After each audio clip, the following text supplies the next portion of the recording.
Here we are 4 years in, Seattle Kraken. How are you feeling? I feel optimistic. That's it? Listen, this brand has done tremendously well in the city here. We've built this organization from the ground up authentically. Um, we have a great fan base. We've become a hockey town. We've had ups and downs on the ice. We have a great culture at the organization. We have, the Kraken Community Iceplex welcomes more than 1 million people every year. We're growing the game of hockey. It's amazing. We're super excited about everything, and I'm optimistic for the future. What do you think the biggest victory has been from a business perspective for the Kraken? I mean, you can see it through the broadcast, but we are a high performing team in the league and in this market. This is a great sports market. And I think getting the brand out and being able to fill seats in the arena, as we have done day in and day out, really no matter what the outcome of the game is, has been a big victory because people want to be there and want to experience the game. The Kraken obviously came in as an expansion franchise into a market that there's a lot of competition for discretionary dollars, whether it be the Sounders or the Seahawks or the Mariners or the Storm or the Rain. How do you think you separated yourself after 4 years from those other franchises? I think this is a unique market in that as a sports market, everybody works together and supports each other, which is wonderful. But I do think that our fan base is different. It's a winter sport. We have lots of families, but we also have hardcore hockey fans. We have people who are just sports fans. So it's a broad set of folks who are enjoying it because it's not just about the game; it's about the experience. As far as the TV deal, which was a big change this year, going in from year 3 to year 4, what's been the early return as far as you're concerned on how that's worked?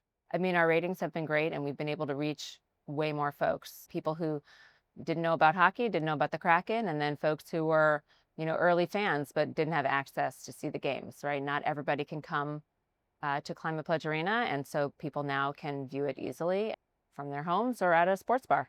How has the Amazon component worked out in terms of streaming games, given that they can be streamed through the designated market area? Extremely well. I mean, we're meeting people where they are.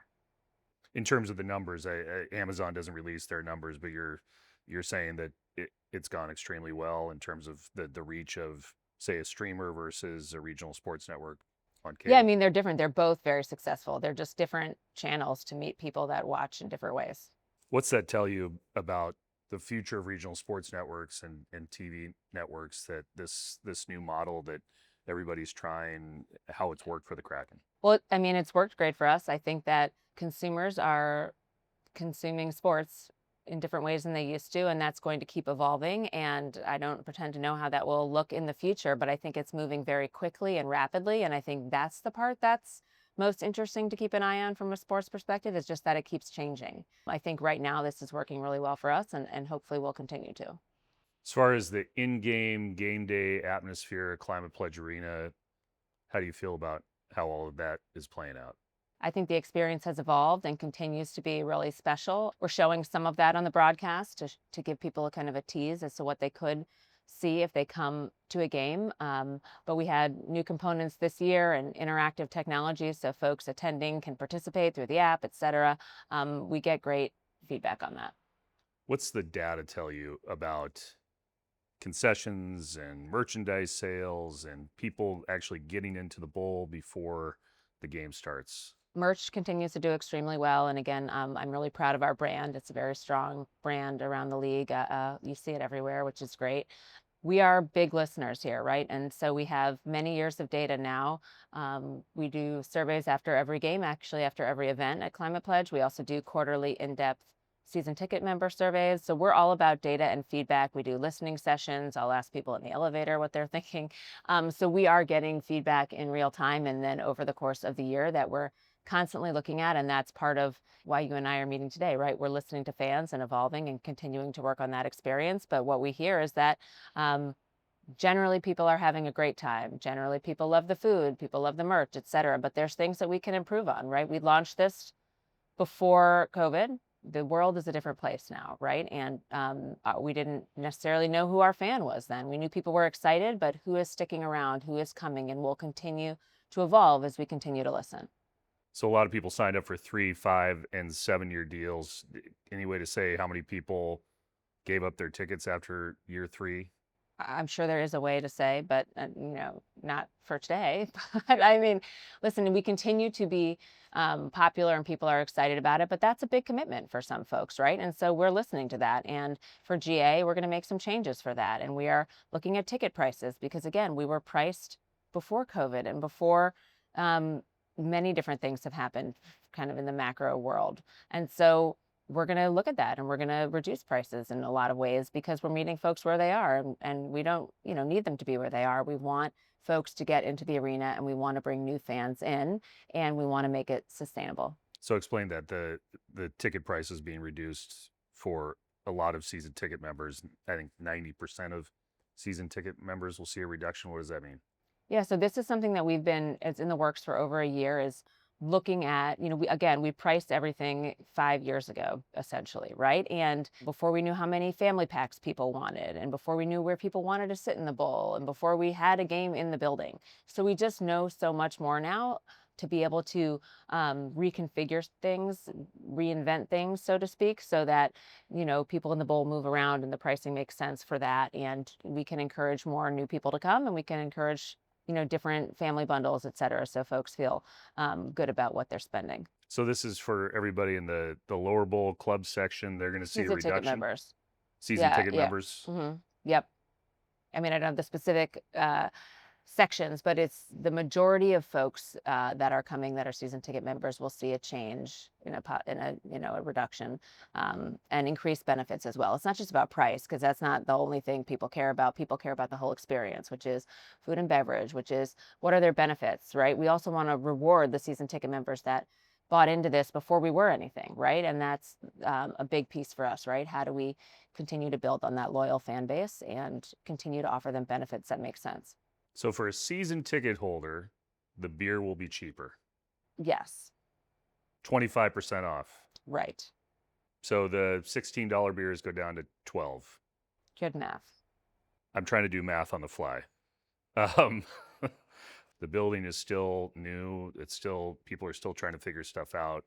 Listen, we're constantly evaluating how we can reconfigure things or direct people to different places. It's coming in, coming out, lines for anything, except for maybe the ice cream, which we are working on because people love ice cream at hockey games. It has been about finding family packs at affordable prices, finding food and beverage it's a lot of family stuff, to be honest with you, around food and beverage. How do I find that when I'm taking, 4 of us are going, we want to find the hot dogs or whatever it is, where do we go for that? And then some of it is that term for GA. And then in terms of season ticket holders, 1-year terms, what does that mean? That you're not going to ask people for a new contract? Right, it'll be a 1-year commitment, and again, this is for GA, and then we'll give loyalty pricing if folks want to sign on for longer as well. We're trying to listen as much as we can and meet folks where they are as much as we can without changing everything. So you go to a lot of these games and you see the connection between the game day atmosphere and how many people are in the seats in the second and third period, depending on how the team is performing on the ice. What's your perspective on how this team has performed on the ice now 3 out of 4 years not in the playoffs? Well, I would say those are actually two different things because I actually think people are in the seats no matter how we're performing on the ice, which is a testament to this market and our fans. So people will be there till the very end, no matter what the score is, because it is fun and they're having an amazing time. Will that last forever? Probably not, right? And so we'll continue. How we perform on the ice is extremely important to us, and we've had a few really fun games recently, but we are not where we want to be, and that continues to be focused for us. Isn't there data to suggest that every game there's a couple of thousand people that have gone to these games that have never been to a game before? Yeah. 2,000. Right on the nose, 2000. Well, it's Yeah. the directional average. Yeah. And so those are the fans that you're trying to attract and bring back. We want to bring it back, and then we want more folks. I mean, this is still a new team, right? And so a new hockey market, so to speak. And so we're seeing that here for demand for ice. I mean, the sport is growing here, and we just have to continue to do what we are in terms of reach and getting the brand into the market. What's the thing that you're trying to do for season ticket holders that, in terms of the feedback that you've had? Yeah, I think a big thing for season ticket members is access to the players and special experiences. And, we've done some of that in the past, but we're going to get more specific about how people can pick their experiences. I mean, get closer to the players. Again, a thing that was harder when we launched during COVID and you couldn't do any of that. And now we're pulling out of that, and we need people to know the players, right? And the players actually want that too. They want to be involved in the community and meet our fans as well. And so that's a big piece of what we're focusing on as we look at renewals.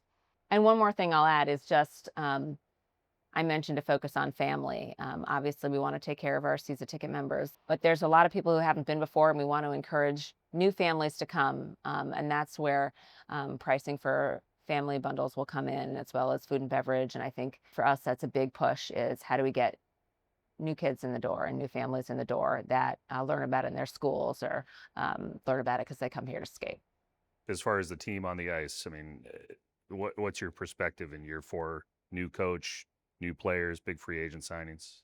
Yeah, I think we've had some great traction there in terms of getting different folks on the ice. We had new coaches here. We're working really hard in a lot of ways. I don't think we had the year that anybody wanted to have, and there's work that we'll do when the season's over, and I'm sure we'll talk more hockey then. Yeah, you had a quote, front office sports, and a lot of people's instincts are to be defensive. When you're building this out, when you're building out the business side of things and the hockey on ice side of things, what does that mean? Everybody watched the games. Like, you saw what I saw, and so there's nothing to be defensive about. We are where we are, and we have work to do. And so we're looking. That's where I'm optimistic. I think that we have a lot of the foundation there. We're a few clicks away, and we need to get there. And that's part of filling the building for sure. I think we're still in the early phases here, and we had so much success in season 2 that people got a taste of it, which is really great and exciting in a lot of ways, but also, makes us a little bit humble right now to feel like, okay, we need to get back there, and we know that, and that's what we're going to do, and we're going to be aggressive to do it. So the elephant in the ice, so to speak, is the whole connection of Sonics and Kraken and how that's supposed to work. There was talk last year about an umbrella organization that would be addressing future changes. Where does all that stand as far as where you sit? Yeah, I mean, we still are launching an umbrella organization regardless of what the NBA decides to do. We have a lot going on over here. We have the Kraken, Climate Pledge Arena, Kraken Community Iceplex, Firebirds, Acrisure, Memorial Stadium. I mean, there's a lot of things going on. One Roof Foundation. No matter what, that makes sense for us. I think, when the NBA is ready to expand, they will let everybody know and begin a process, and we will talk about it then. But I think in the meantime, to your point, we have work to do here, and we're excited to do it. For the people who are getting frustrated by all the ebbs and flows of that, do you share that same sort of opinion? Well, I think that there's people spend a lot of time thinking about it and talking about it. And I think that's great because it shows excitement and the market wants it. But at the same time, I think that everybody has to be patient. It's kind of where I could be frustrated, but what's the point of being frustrated, right? The league has a lot going on. If we were to be considered to bring the Sonics back, that would be a tremendous privilege. And a lot of things would have to happen before then. And so we're just not going to get ahead of ourselves, and we're going to focus on the Kraken. Again, you were quoted by front office sports, but clearing up the confusion about the sale of the Celtics and the fraction of the Celtics owned by your family, how does that factor into anything? It doesn't really. I mean, of course, that piece would need to be sold no matter what, but I don't think that. I mean, the general sale of the Celtics, I think, is important to the process of the NBA, but in terms of our family, it's not holding anything up. All right. And last with Kraken. So 4 years in, going into year five, where do you see this franchise in another 5 years? In another 5 years, we better be a sustained playoff team and competitive. And we're still listening, and we're still iterating, and we're still making the fan experience great. And that's first and foremost, is listening to the fans and making sure that we have more sheets of ice around the city and around the surrounding areas to continue to grow the game from the ground up. Anything else you wanted to add? Yeah, I'm excited. I think we have a lot of work in front of us, and it's all good stuff.